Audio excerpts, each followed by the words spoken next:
Hello, I'm Anna from CS department. I've come here to record my fifth experiment of my Unix lab, and this is all about file processing using the shell scripting.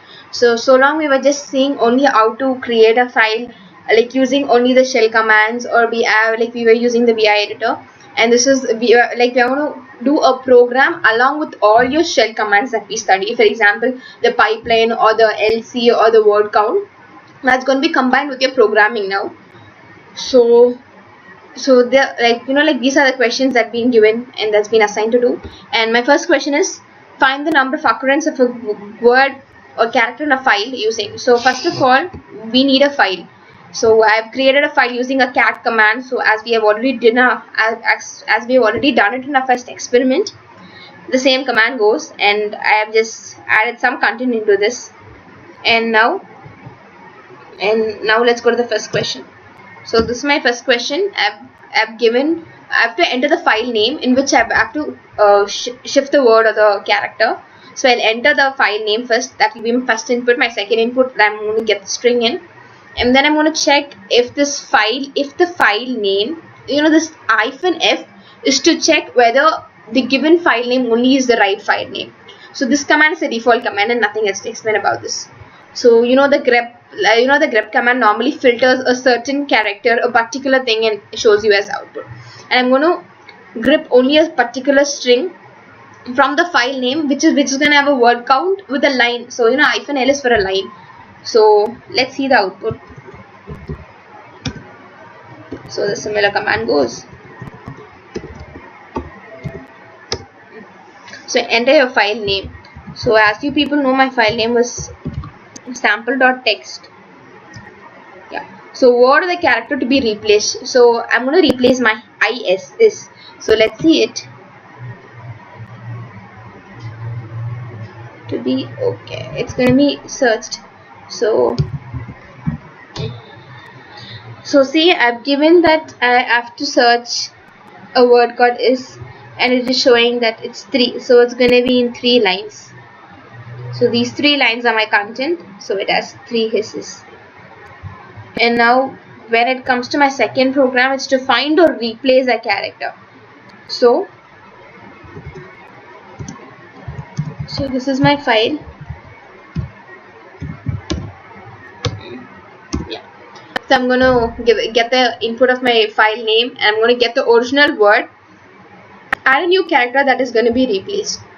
So as I said, that -f and a file name is to check whether it's going to be the same file name. And then std command, this command is mainly used to replace a word, that is from this character to the other character it's going to replace, and from which file name it's going to get replaced. So this is a basic command that is normally used.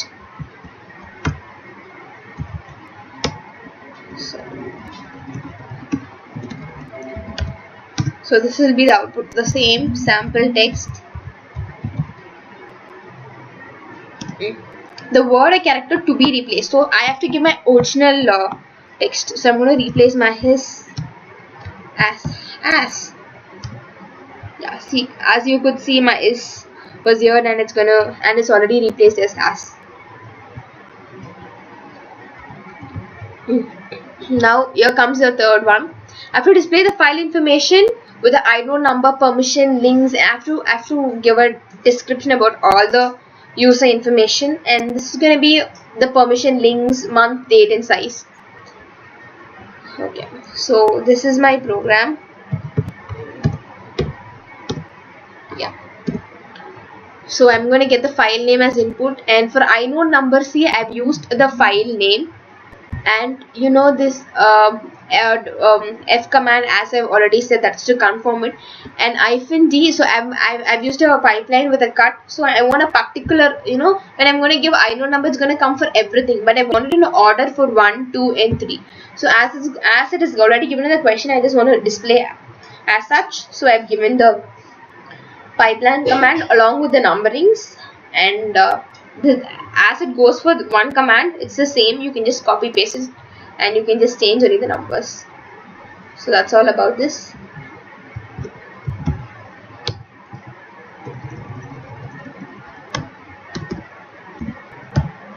Yeah. So file name. As I give the file name, you could see that I'm going to get the number, permission, link, owner, everything that's going to be related to the file name when it was created, every single thing. So this was about our third question. Our fourth one is the main user information. I'm going to get the terminal number, IP addresses and all. So we are going to have a similar program as we saw, like we are going to get the inode informations and all.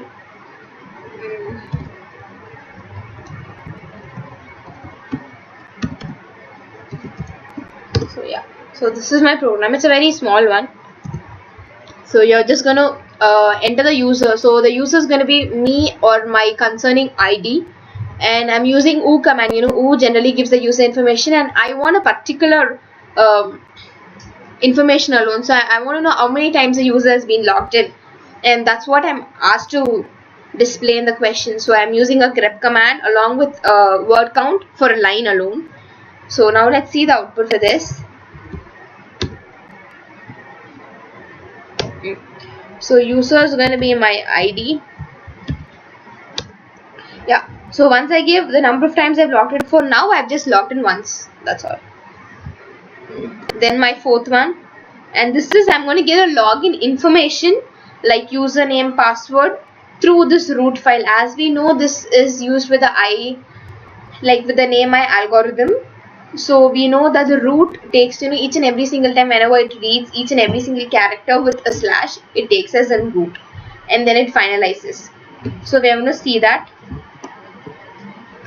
So this is my fifth program. Yeah, so I'm going to get a user. So normally our user is going to be a root and it's not going to be any other ID. As when you're going to give your ID, you will not have anything be existed, because as I said, the name my algorithm will be taken each and every single character as a root. So it will be saved in a name called root. So we got to take it as root. Then I'm giving certain variables that I'm going to store. Each and every single time whenever it reads a slash etc password, it gets inside. I'm going to grep certain commands as I'm going to display my username, password, ID, group ID, directory, full name and my shell name. So this is how it's done. See, when I give root, you could see the whole thing coming, the row, like the username, password, group, everything. I would run and show you this with my ID.